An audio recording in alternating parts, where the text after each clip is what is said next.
अगर आपने अपना masters zoology, chemistry, mathematics, physics, biotechnology, toxicology, ये सब जितना भी डोमेन या रिलेटेड फील्ड में अगर आपका मास्टर्स है तो ये वीडियो आपके लिए है, क्योंकि आज मैं लेके आया हूँ हरियाणा पब्लिक सर्विस कमीशन के द्वारा एक नोटिफिकेशन निकला है और बहुत सारे जॉब्स वैकेंसीज हैं। तो वीडियो को ध्यान से देखिएगा, वन बाय वन चीज़ें बताऊंगा, साइड में स्क्रॉल होते रहेगा, वहाँ से आपको पता चल जाएगा। बाकी मैं यहाँ से देख के आपको बता रहा हूँ, ठीक है। तो हरियाणा पब्लिक सर्विस कमीशन को वेबसाइट में आपको जाना है, वहाँ पर आपको मिल जाएगा, लेकिन डिटेल जो चीज़ें हैं वो मैं आपको बता दे रहा हूँ। जैसे नंबर ऑफ पोस्ट, तो नंबर ऑफ पोस्ट जो है आपका अराउंड 47 के आसपास निकला है। 47 मतलब बहुत सारा पोस्ट होता है, ठीक है। क्या क्या पोस्ट होते हैं डिटेल बता रहा हूँ। Assistant director and senior scientific officer का पोस्ट निकला है। असिस्टेंट डायरेक्टर का अगर बताऊँ, एक पोस्ट है डीएनए का, असिस्टेंट डायरेक्टर लाई डिटेक्शन, मतलब झूठ बोल रहे हैं उसको डिटेक्शन के लिए एक पोस्ट है, देखिए। Assistant director cyber forensic, assistant director toxicology, senior scientific officer cyber forensic, senior scientific officer scene of crime, document, physics, toxicology, NDPS. Total मिला के देखिएगा तो आपका अराउंड 47 पोस्ट है। और अगर लास्ट डेट का मैं बात कराऊँ तो 10 अगस्त इसका लास्ट डेट है, ठीक है। हरियाणा पब्लिक सर्विस कमीशन को वेबसाइट का मिलेगा, वहाँ जाके आपको चेक कर लेना है। बात अब क्या है कि आपका एलिजिबिलिटी क्या है और पे स्केल कितना है, तो मैं वन बाय वन बता रहा हूँ। देखिए, असिस्टेंट डायरेक्टर का अगर पोस्ट बताएगी तो आपका एमएससी जो है फर्स्ट डिवीजन में होना चाहिए, और PhD in zoology, physical anthropology, genetics, biochemistry, biotechnology, microbiology, molecular biology, forensic science और इक्विवेलेंट क्वालिफिकेशन, मतलब उसके बराबर में कोई क्वालिफिकेशन आपके पास अगर है तो आपका ये जो पोस्ट में आप एलिजिबल है। लेकिन वहाँ पर आपका बीएससी में कोई एक पोस्ट लिखा है, जैसे यहाँ पर लिखा है एक चीज़ में कि बोटनी नहीं तो जूलॉजी एक सब्जेक्ट होना चाहिए आपका बीएससी लेवल में, ठीक है। 8 year analytical research experience, DNA fingerprinting, अगर आपका ये 8 साल का फिंगरप्रिंट का आपका एक्सपीरियंस होना चाहिए, और हिंदी में और थोड़ा संस्कृत में अगर आपका कमांड अच्छा होगा तो सही रहेगा। पे स्केल की बात कर लेते हैं, 67,000 के आसपास दे रहा है। तो अगर अपर लिमिट बताओ तो 1,91,000 के आसपास आपको मिल रहा है, ठीक है। ऐसे आपका असिस्टेंट डायरेक्टर आपका लाई डिटेक्शन का है, उसका भी आपका जो पे स्केल है सेम है। एज लिमिट का बात करें तो 21 से लेके 45 ईयर तक आप एलिजिबल हैं इसको अप्लाई करने के लिए, ठीक है। और साइबर फॉरेंसिक का भी ऐसे ही है। साइबर फॉरेंसिक में एलिजिबिलिटी क्राइटेरिया थोड़ा अलग है, यहाँ पर एमएससी कंप्यूटर साइंस है, मास्टर्स इन कंप्यूटर एप्लीकेशंस है, वहाँ पर भी आपका थोड़ा 8 साल का एक्सपीरियंस उसके साथ साथ मांगा है। पे स्केल मोर और लेस सेम है।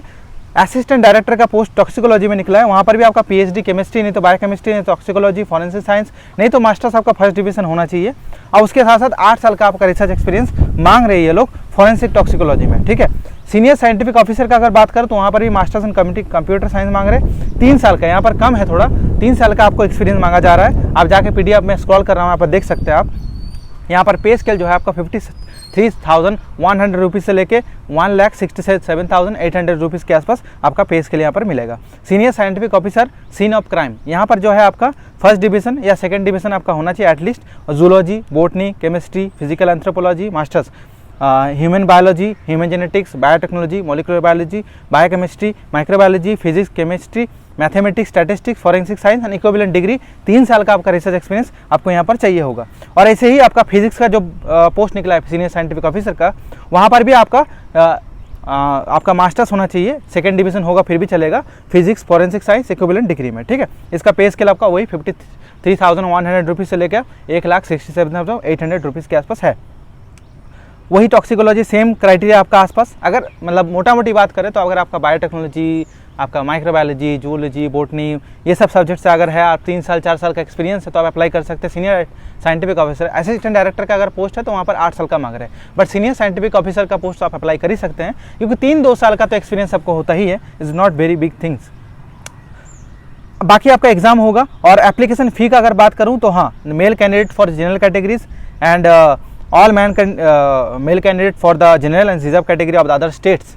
Reserve category of the other state मतलब हरियाणा में जो बच्चे हैं उसका रिजर्व कैटेगरी अगर उसमें डोमिसाइल में आता है तो भाई उसको छूट मिलेगा। अगर आप दूसरे स्टेट से आते हैं, बहुत सारे बच्चे ये भी पूछ रहे थे कि दूसरे स्टेट से अप्लाई कर सकते हैं कि नहीं कर सकते हैं, तो अप्लाई कर सकते हैं दूसरे स्टेट से भी। लेकिन आप अगर SC ST OBC से बिलोंग करते हैं तो उस स्टेट में अगर एप्लीकेशन दे रहे हैं वहाँ पर आपको जनरल की तरह अपियर होना पड़ेगा, ठीक है।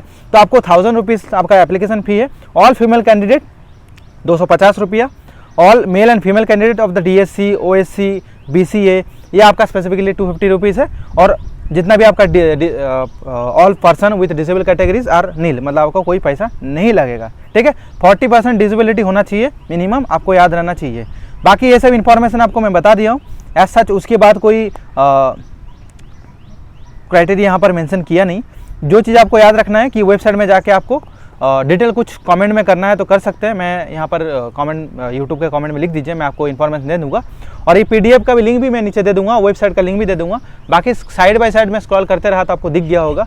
तो पे स्केल अच्छा खासा है और आपके पास 3 साल का एक्सपीरियंस है मास्टर्स के साथ साथ, तो आप अप्लाई कर दीजिए। लास्ट वीडियो में बताया था जॉब्स के रिगार्डिंग कितने जॉब्स निकलता नहीं निकलता, मैंने आपको बताया ही था कि पब्लिक सर्विस को वेबसाइट के निकलता है। ये देखिए मैं वेबसाइट में विजिट किया, वहाँ पे मिला मेरे को, आपको भी मिलेगा यूपीएससी की वेबसाइट में। यहाँ पर बात सीधी सी है कि मास्टर्स कर चुके हैं तो घर में मत बैठिए, कुछ एक्सपीरियंस गेन कीजिए और उस एक्सपीरियंस के बेस में आपको जॉब मिल जाएगा। जॉब मिलना इतना टफ नहीं है, बच्चे कंसिस्टेंटली अप्लाई नहीं करते हैं, ढूंढते नहीं है, बहुत सारे पोस्ट निकलते हैं। अप्लाई कीजिएगा तब तो मिलेगा, अप्लाई कीजिए। मैं अब लास्ट वीडियो में बताया था, लास्ट 2 वीडियो में आई बटन में दे दूंगा अब जाके चेक कर लीजिएगा।